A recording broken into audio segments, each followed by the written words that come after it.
السلام عليكم، مرحبا بكم معايا في القناه. ان شاء الله يلقاكم هذا الفيديو بخير وعلى خير. اليوم غادي نحضروا ريبي جميله اولا ريبي كيجي احسن من اللي كيتباع في المحلات.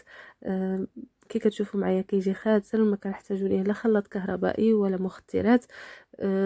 بسرعه كيوجد غير 3 المكونات. غنبداو على بركه الله. بالمقادير غادي نحتاجوا لتر ونص ديال الحليب. غناخذوا نصف الكميه ديال الحليب كنخليوها على جنب، والنصف الاخر كنديروها هكا في طاوه اولا في كاسرونه، وكنحطوها على النار حتى كتسخن وكتغلي مزيان مزيان مزيان. مهم خاص الحليب يكون غليان. في هاد الاثناء غادي ندوزو للنصف ديال الحليب اللي بقى لينا، نصف الكميه ديال الحليب غادي نضيف ليها كاس عامر ديال السيرو ديال الرمان. السيرو ديال الرمان كتعرفوا معايا راه تيكون حلو، فلهذا ما غاديش نحتاجو نهائيا نضيفو السكر، راه كيجي حلو يعني ما تيحتاجش نهائيا سكر. صافي كنجيب علبه ديال دانون فلوتي اولا اللي كيكون هكا، اللي تيكون جاري ما تيكونش عاقد، يكون بنكهة الفراولة. الى لقيتوه بنكهة الرمان يكون احسن بطبيعة الحال، ولكن انا ما لقيتوش الصراحة. صافي كنخلط هاد المكونات هادو بهاد الطريقة هادي حتى كيندمجوا ليا مزيان. بطبيعة الحال ما كيحتاجش نهائيا الخلاط الكهربائي، غير باليد هكا. المكونات راه بسيطة كي شفتوا معايا، يعني الخلط ديالها راه تيكون ساهل بسرعة. بسرعة يعني يندمجوا المكونات مع بعضياتهم. هذه هي المدة بالضبط اللي خلطت فيها هاد المكونات، يعني ما نقصت ما زدت حتى دقيقة. كتشوفوا معايا راه بسرعة صافي كيوجدوا. في هاد الاثناء كيكون الحليب ديالي راه فاض، غير كيفيض ليا هكا وكيبدا يغلى. صافي كنحيدو من على البوطه وكنضيفو للخليط. بطبيعة الحال حنا كنضيفو، حنا كنحركو المكونات ديالنا بهاد الطريقه هذه. كشفتوا معايا راه طريقه سهله وبسيطه وما كتاخذش وقت كبير، يعني في رمشه عين صراحه كيوجد وكيجي رائع، كيجي لذيذ بزاف صدقوني. كيجي احسن من ديال المحلات وكيجي خاتر وعاقد.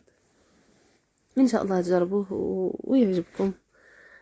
صافي هنا من بعد ما كنخلط كاع المكونات كي شفتوا معايا، كنغطيه. هو من الاحسن تغطيوه بواحد البوشيط هكا، عاد باش تغطيوه هكا بواحد الكويشه اولا بزويف اولا بفيطه، ويبقى في واحد البليصه هكا اللي تكون درجه الحراره ديالها معتدله تقريبا 30 درجه. صافي كنخليوه ليله كاملها، من بعد كنحطوه في الثلاجه باش يبرد ويشد في راسو. منين بغيو نحطوه في الثلاجه بطبيعه الحال نغطيو الوجه ديالو هكا بشي بلاستيك غذائي ونديروه في الثلاجه باش ما يشربش لينا الريحه ديال الثلاجه. صافي هنايا من بعد ما خرجته من الثلاجه هانتوما كتشوفوا معايا الشكل ديالو راه تيعقاد غير بوحديتو. هانتوما يمكن لكم تاكلوه حتى هكا، ديروه في كويسات يعني وتاكلوه هكا.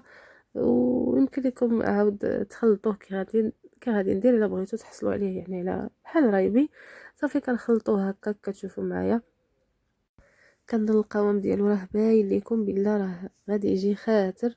الصراحه كيجي لذيذ بزاف بالنسبه خصوصا للبنات اللي ما كيتوفرش عندهم هكا الرايبي في البلاد اللي هم عايشين فيها. المهاجرين بالخصوص كيتوحشوا بزاف هكا، خصوصا رايبي عنده ذكريات جميله معنا. فهكا هاد الطريقه هذه صراحه زوينه بزاف، وكدير كميه كبيره يعني تشربي حتى تشبعي.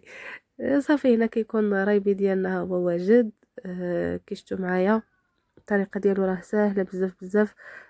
نتمنى ان شاء الله تعجبكم الوصفه ديال اليوم. الا عجبتكم الوصفه ديال اليوم ما تنساونيش بالدعم ديالكم وبالتعليقات ديالكم الزوينه اللي كتفرحني بزاف. وشكرا لكم بزاف بزاف على التتبع، ونخليكم في امان الله. الفيديو جديد ان شاء الله. السلام عليكم.